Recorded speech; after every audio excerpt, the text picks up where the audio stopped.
జనవరి 1 నుండి హోండా కార్ల ధరలు పెరగనున్నాయి. వెంటనే మీకు ఇష్టమైన హోండా కార్ని బుక్ చేసుకుని 1 లక్ష వరకు ఆదా పొందండి. అంతే వర్మ అంటే అంతే. ఎవరిని కెలుక్కోవాలనో, ఎక్కడ ఎవరితో వివాదాన్ని సృష్టించుకోవాలనో వాళ్ళని కెలుక్కొని వాళ్ళతో వివాదాన్ని సృష్టించి అందరినీ కన్ఫ్యూజ్ చేసి మొత్తం దృష్టిని తన వైపు తిప్పుకుంటాడు.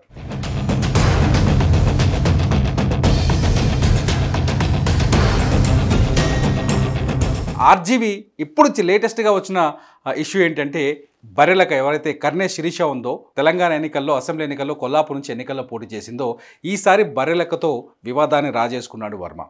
బర్రెలకని వైఎస్ జగన్ ఎప్పుడైతే తెలంగాణ ఎలక్షన్స్లో బర్రెలకకు 5,000 పైన ఓట్లు వచ్చాయి, ఎప్పుడైతే వైఎస్ జగన్ బర్రెలకని పవన్ కళ్యాణ్తో పోల్చాడో అక్కడి నుంచి బర్రెలకని వాడుకోవడానికి వర్మ కూడా ట్రై చేశాడు.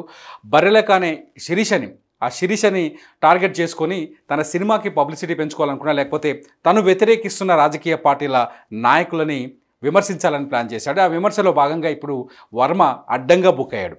ఆంధ్రప్రదేశ్లో బర్రెలక అంశాన్ని తీసుకొచ్చి గతంలో జగన్ చెప్పారు, పవన్ కళ్యాణ్కి బర్రెలక కంటే ఎక్కువ ఓట్లు పడతాయని అనుకోవట్లేదని చెప్పారు.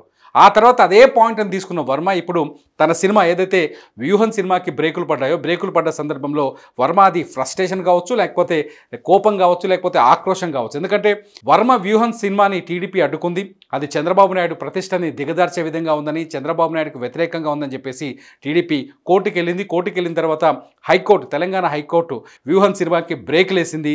జనవరి 11వ తేదీ వరకు వ్యూహన్ సినిమాని రిలీజ్ చేయొద్దని చెప్పేసి మధ్యంతర ఉత్తర్వులు ఇచ్చింది. ఈ ఉత్తర్వుల నేపథ్యంలో డిసెంబర్ 29వ తేదీ విడుదల కావాల్సిన వ్యూహన్ సినిమా జనవరి 11 వరకు వాయిదా పడ్డది. ఆ తర్వాత కోర్టు తీర్పును బట్టి సినిమా ఫ్యూచర్ ఉంటుంది. నిజానికి వ్యూహన్ సినిమా పూర్తిగా జగన్మోహన్ రెడ్డి కోసం నిర్మించారు. వైఎస్ జగన్మోహన్ రెడ్డి క్యారెక్టర్ని హైలైట్ చేస్తూ వచ్చారు. అందులో లోకేష్ క్యారెక్టర్ని కానీ, లేకపోతే చంద్రబాబు క్యారెక్టర్ని కూడా చూపించారు.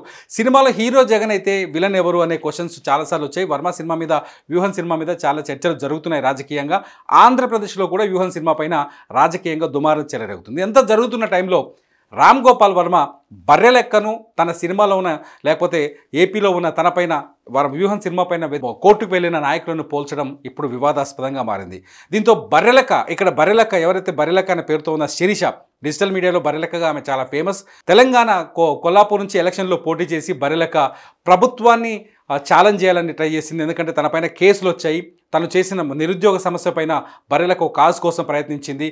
నిజానికి బర్రెలెక్క చాలా ఫేమస్. ఎందుకంటే తను ఒక అమ్మాయి ఒక డిగ్రీ చదువుకొని ఉద్యోగం కోసం ఎదురు చూస్తున్న ఒక అమ్మాయి తనకు ఉద్యోగం రాలేదని చెప్పేసి ఒక పోరాటం చేసింది. ఒక సోషల్ కాజ్ మీద, లేకపోతే మిగతా నిరుద్యోగుల కోసం ఒక పోరాటం చేసింది. ఆ పోరాటంలో భాగంగా ఎలక్షన్స్లో పోటీ చేసి ప్రభుత్వాలని సవాల్ చేసింది, రాజకీయ పార్టీలని సవాల్ చేసింది. తెలంగాణలో కావచ్చు, లేకపోతే తను ఉంటున్న ప్రాంతంలో కావచ్చు, నిరుద్యోగ సమస్యని ప్రపంచానికి చాటి చెప్పే ప్రయత్నం చేసింది. అటువంటి బర్రెలెక్కను వర్మ కామెంట్ చేయడం నిజంగా ఇది రాజకీయంగా కావచ్చు, లేకపోతే తను దుమారాన్ని రేపుతోంది. ఒక బర్రెలెక్క నన్నెలా ఒక ఏమీ తెలియని ఒక మహిళ బర్రెలెక్క పేరుతో ఫేమస్ అయ్యింది అని చెప్తే తను కష్టపడింది. వర్మ మాటల్లో ఏముంది? ఏమీ తెలియని ఒక మహిళ బర్రెలెక్క పేరుతో ఫేమస్ అయింది. ఊరికే ఫేమస్ కాలేదు, తను ఒక కాజ్ కోసం ప్రయత్నించింది. ఆ కాజ్ వల్ల అదైంది కాబట్టి తను ఫీల్ అయింది. అందుకనే బర్రెలెక్క ఇప్పుడు వర్మ పైన మహిళా కమిషన్ కూడా ఫిర్యాదు చేసినట్టుగా తెలుస్తోంది. అలాగే పోలీస్ స్టేషన్లో కూడా కేసులు నమోదు చేసినట్టుగా తెలుస్తుంది. మొత్తానికి ఆర్జీవి మరోసారి బ్రేకింగ్ న్యూస్గా మారాడు. ఆర్జీవి బర్రెలెక్కతో మరోసారి వివాదానికి రాజేసుకున్నాడు. ఆర్జీవి మాటలన్నీ అలా ఉంటాయి. ఆర్జీవి మొదటి నుంచి వివాదాస్పదమైన వ్యక్తి. తను తీసిన ప్రతి సినిమాకి ఏదో ఒక కాంట్రవర్సీని క్రియేట్ చేస్తారు. ఆ కాంట్రవర్సీని సినిమా పబ్లిసిటీకి వాడుకుంటారు. ఆటోమేటిక్గా వ్యూహన్ సినిమాకి కాంట్రవర్సీ క్రియేట్ చేసిన అవసరం లేదు. వ్యూహన్ సినిమానే కాంట్రవర్సీగా మారిపోయింది ఇప్పుడు. ఈ నేపథ్యంలో అసలు వర్మ బర్రెలెక్కకి నిజంగా సారీ చెప్తాడా, లేకపోతే బర్రెలెక్క పైన ఇచ్చిన స్టేట్మెంట్ని వెనక్కి తీసుకుంటాడా అనేది ఇప్పుడు ఆసక్తికరంగా మారింది. రామ్ గోపాల్ వర్మ సారీ చెప్పడం అనేది కూడా కొంత పెద్ద టాస్కే. ఆయన సాధారణంగా సారీ చెప్పను అంటాడు, తనంతాన్ని అన్ని విధాలుగా సమర్థించుకుంటాడు. ప్రతి ప్రశ్నకి తనే జవాబు చెబుతూ వస్తాడు. అటువంటి వర్మ బర్రెలెక్క విషయంలో ఎలా బిహేవ్ చేయబోతున్నారు? బర్రెలెక్క ఎవరైతే కర్ణే శిరీష ఎవరైతే అమ్మాయి ఉందో, తను ఈసారి మళ్ళీ పార్లమెంట్ ఎన్నికలు కూడా తెలంగాణలో పోటీ చేయాలని డిసైడ్ అయింది. అటువంటి కర్ణే శిరీష